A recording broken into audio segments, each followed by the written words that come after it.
पिछले पार्ट के लास्ट में हमने देखा था कि सान्योंग को कोई चीज मिलता है जिसको छूने के बाद उसको बहुत ज्यादा प्यास लगने लगी थी और काफी सारा पानी पीने के बाद भी उसकी प्यास नहीं बुझ रही थी। यूम किसी तरह उसको रोकता है तो उसके अंदर की स्पिरिट बताती है कि उन लोगों ने उसे बिना खाना और बिना पानी के रखा था। 7 दिन तक वो वैसे जिंदा रह पाई थी।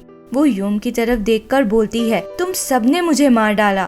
यूम कहता है, तुम सही कह रही हो, हमने तुम्हारा मर्डर करके तुम्हें यूज किया, पर तुम भी तो वही कर रही हो। तुम मुझे यूज कर रही हो उन 5 ऑब्जेक्ट्स को ढूंढने के लिए। यूम पूछता है, वो सारे ऑब्जेक्ट्स मिल जाने के बाद तुम क्या करोगी? वो स्पिरिट कहती है, जल्दी से जाकर उस आखिरी ऑब्जेक्ट को ढूंढो, फिर तुम्हें पता चल ही जाएगा। ये बोलकर वो वहाँ से निकल जाती है। तभी यूम को होंगसे का कॉल आता है और वो उसे मिलने जाता है। होंगसे यूम को बताता है कि उसके डैड और ग्रैंडफादर दोनों की डेथ के पहले उनके हाथों में भी वैसे ही चोट के निशान थे। यूम को अजीब लगता है क्योंकि उसके डैड ने सुसाइड तो किया नहीं था। उसे तो यही बताया गया था कि वो अचानक से एक दिन ऑफिस में गिर गए थे और फिर कभी उठ ही नहीं पाए। होंगसे फिर यूम को बताता है कि उसके फैमिली का जो डेजिग्नेटेड हॉस्पिटल है जहां उसके डैड और ग्रैंडफादर को एडमिट किया गया था, वहां के बारे में उसे कुछ अजीब बात पता चली है। यूम फिर किम से जाकर मिलता है। वो काफी डिस्टर्ब लग रहा था। वो किम को अपने फोन में से एक रिकॉर्डिंग सुनाता है। रिकॉर्डिंग में उस हॉस्पिटल का डायरेक्टर यूजिन के बारे में बता रहा था, जो किम का बेटा था। वो बताता है कि एक्सीडेंट के बाद यूजिन काफी क्रिटिकल कंडीशन में था और मिस ना के कहने पे उसे उनके हॉस्पिटल में लाया गया था। फ्लैशबैक सीन में हम देखते हैं कि डॉक्टर मिसना को बताता है कि यूजिन कोमा में है, तो मिसना कहती है कि अच्छा होता ये अगर मर गया होता। फिर वो अकेली यूजिन के रूम जाती है। रिकॉर्डिंग में डायरेक्टर फिर बताता है कि मिसना के बाहर आने पे जब वो यूजिन के रूम में गया था तो उसने देखा था कि यूजिन मर चुका है और उसका तकिया जमीन पे था। रिकॉर्डिंग सुनकर किम एकदम परेशान सा हो जाता है और पूछता है कि ये क्या है, कौन है इस रिकॉर्डिंग में? तो यूम बताता है कि ये उसी हॉस्पिटल का डायरेक्टर है जो उस समय यूजिन का डॉक्टर था। किम को विश्वास ही नहीं हो पा रहा था कि मिस ना ऐसा कुछ कर सकती है। वो कहता है कि यूजिन की मौत एक्सीडेंट की वजह से हुई थी, ये सब झूठ है, तुम यहाँ से चले जाओ। यूम कहता है कि उसे भी आज तक यही लगता था कि यूजिन की डेथ एक्सीडेंट की वजह से हुई थी। यूम को याद आता है कि यूजिन ने उसे बताया था कि उसने उसकी दादी और गैंगमो के बीच हुई बातचीत को सुन लिया था। यूम को लगता है कि उसकी दादी ने जरूर यूजिन को अपने ऑफिस से निकलते देख लिया होगा और वो समझ गई होगी कि उसे उनका सीक्रेट पता है।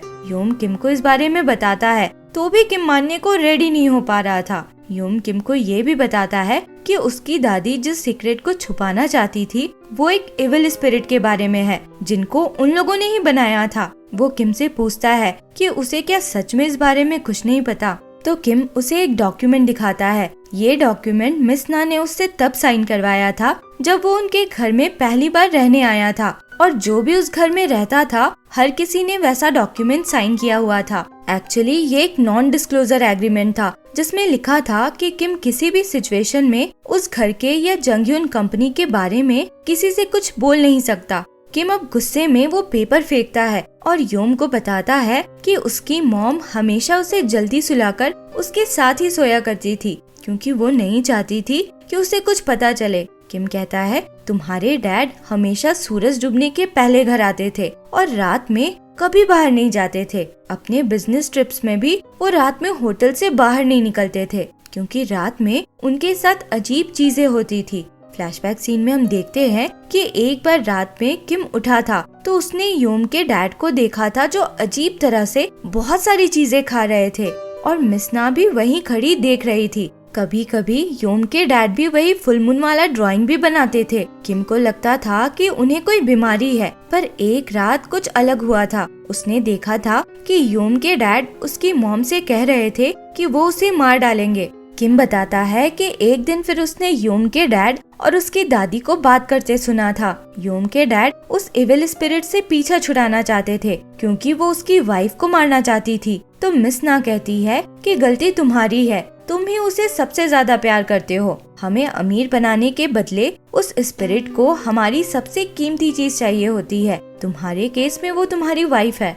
यूम के डैड को पता था कि शामन ने उसकी मॉम को ये भी बताया था कि उस स्पिरिट को कैसे भगा सकते हैं। फ्लैशबैक सीन में हम देखते हैं कि शामन मिसना को बताती है कि अगर उन 5 ऑब्जेक्ट्स या स्पिरिट के नाम से रिलेटेड कोई भी गलती होगी तो उसका अंजाम बहुत बुरा होगा। यूम के डैड के मांगने पे उसकी दादी ने उन्हें वो पेपर दे दिया था जिसमें इंस्ट्रक्शंस लिखे थे। किम यूम से कहता है कि उस स्पिरिट को भगाने के चक्कर में ही उसके डैड की डेथ हुई थी। फिर हम हॉस्पिटल का सीन देखते हैं जब यूम के डैड को एडमिट किया गया था। उन्हें पानी चाहिए था पर वो स्पिरिट उनका हाथ पकड़ लेती है। किम अपने हाथ से पानी पिलाने की कोशिश करता है, तब भी वो स्पिरिट उन्हें पानी पीने नहीं देती। किम कहता है कि जिस दिन से उसके डैड ने स्पिरिट भगाने वाले इंस्ट्रक्शंस लिए थे उस दिन से उन्होंने खाना पीना छोड़ दिया था।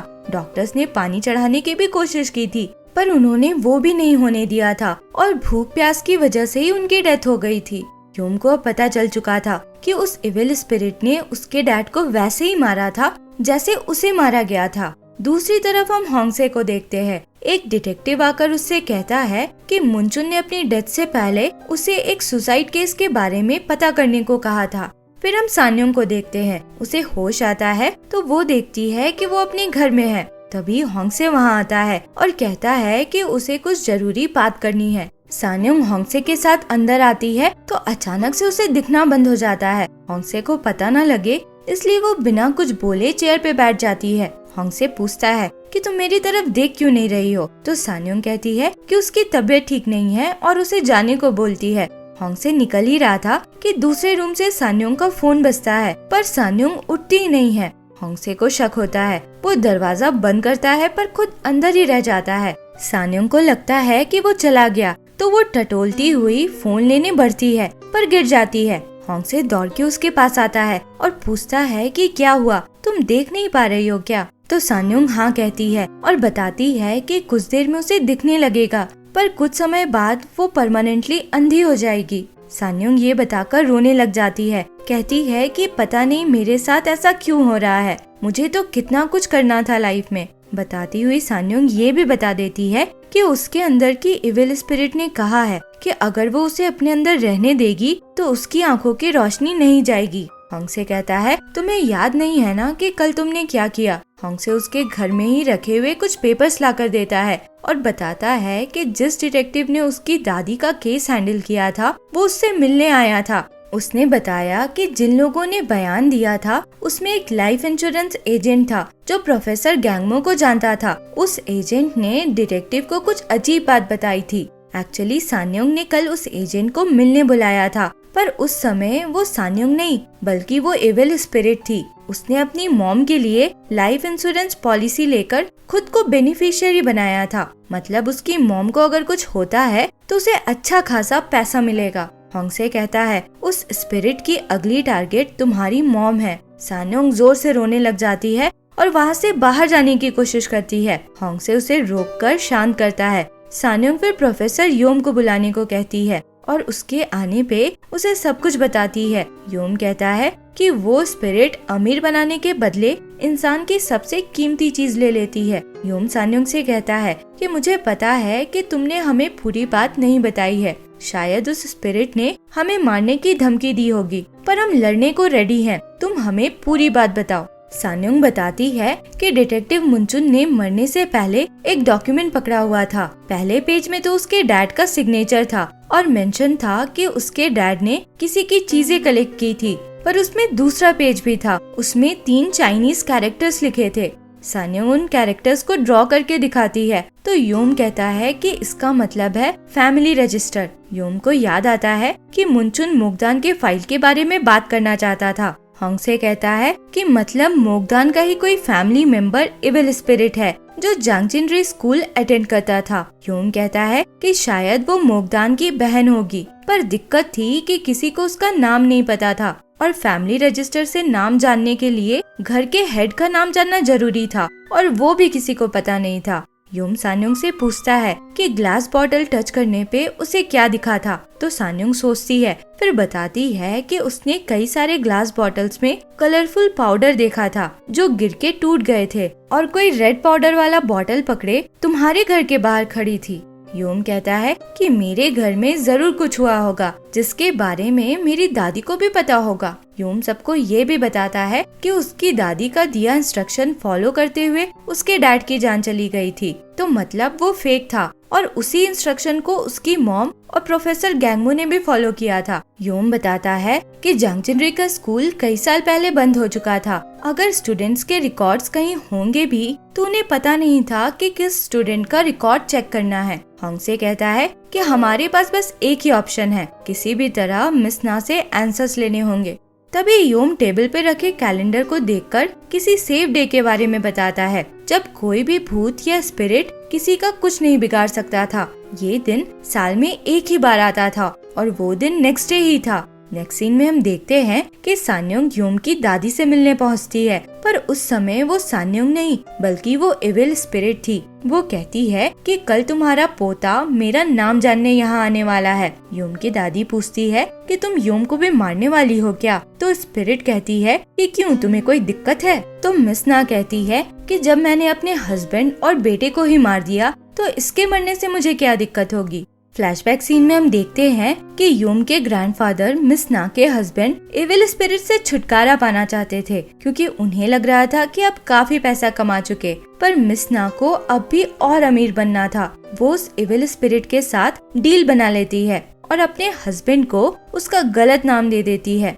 फिर वो उस स्पिरिट से पूछती है कि मेरा क्या होगा, तो स्पिरिट कहती है कि जब तक मैं जिंदा हूँ तुम जिंदा रहोगी।